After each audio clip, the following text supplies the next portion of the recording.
Getting back together only takes one round of high-position entanglement.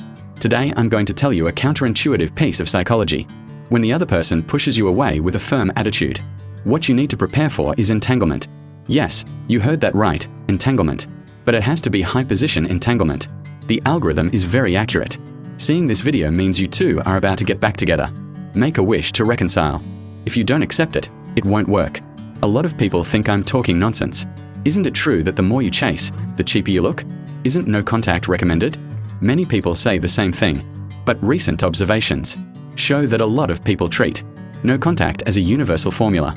They never figure out the real situation, keep cutting contact, and eventually both sides just rot in silence.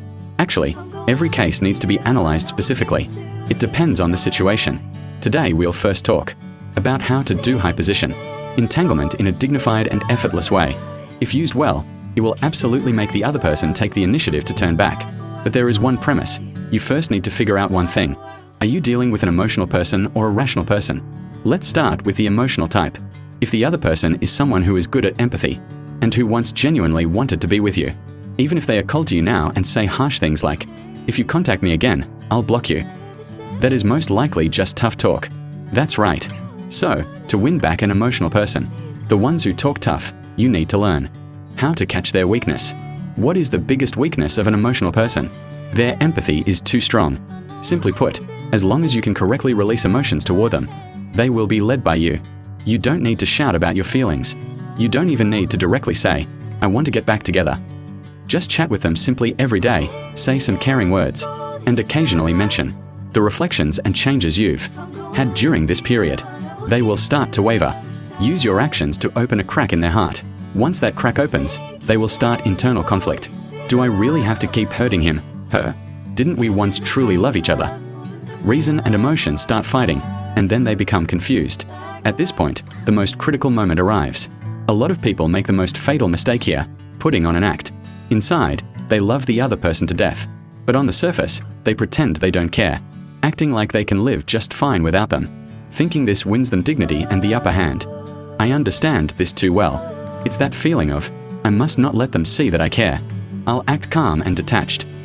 The result is they act so detached that the other person actually believes you no longer care. There was a student who, after the breakup, acted extremely calm. I asked him, "How can you be so rational?" He said, "I'm not rational at all. I just love the other person too much and don't want to leave a bad impression. So I've been suppressing myself the whole time." Look how unfortunate that is. What he thought was dignity looked like indifference in the other person's eyes. In relationships, face is basically a wall you build yourself. You win the posture and lose the person in the end. Meeting a suitable person is already hard enough. For the sake of holding on to that pride, you push the connection away. That's not worth it. What does correct high-position entanglement look like? Today, I'll give everyone a method called pole-style high-position entanglement. It means appearing with rhythm, not bombing them 20 hours a day. For example, take a 10-day cycle. The first 2 days, contact them, chat a bit, and convey your changes and care. Then the next 2 days, completely disappear and let them breathe. Those 2 days of disappearance are not giving up. They are for you to review. Did I say anything wrong in the previous 2 days? Did I seem too eager? Was my posture too low? At the same time, it also leaves them space to catch their breath. This is the underlying logic of distance creates beauty. You can't keep sticking to them so tightly that they can't breathe.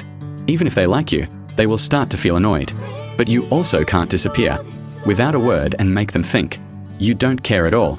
Pole-style high-position entanglement is coming and going and coming. When they get used to you appearing, the moment you disappear, they will miss you. When they get used to you disappearing, the moment you suddenly appear, they will be touched. The whole process is essentially emotional pulling, making them keep hovering between continuing to stay cold and still not having let go. Here's an important reminder. High-position entanglement and harassment are two completely different things. You must clearly know the boundary. Calling 8 times a day, sending 3,000-word essays, or waiting downstairs at their place, that is not high-position entanglement. That is harassment. What you think is expressing love, they feel as suffocation and pressure. Being blocked and deleted is only a matter of time. The core of high-position entanglement has never been quantity. It is quality. Every time you appear, you need to let them feel your change, your value, and your sincerity, not your desperation and control. The purpose of your appearance is to make the crack in their heart open wider and wider, not to make them slam the door completely shut. Remember, The entire time you must hold the boundary. You are a person with bottom lines, not someone who can't live without them. We are getting back together, not lowly begging. To summarize, high position entanglement is not effective on everyone, but it is especially effective on emotional people, and those who once truly invested feelings in you. This is the leverage point for prying the relationship open. Remember 3 core points. First, judge whether the other person is emotional or rational. The direction cannot be wrong. Contact them with a pulse-style rhythm. 2 days of appearing, 2 days of disappearing, to create emotional pulling. Control the measure well. You are influencing their emotions, not consuming their goodwill. Of course, everyone's situation is different. The other person's personality, the conflicts between you, and the current stage of interaction will all affect the specific approach. Do you understand? That's all for today. See you next time. If you found this helpful, please like the video and subscribe for more relationship psychology content.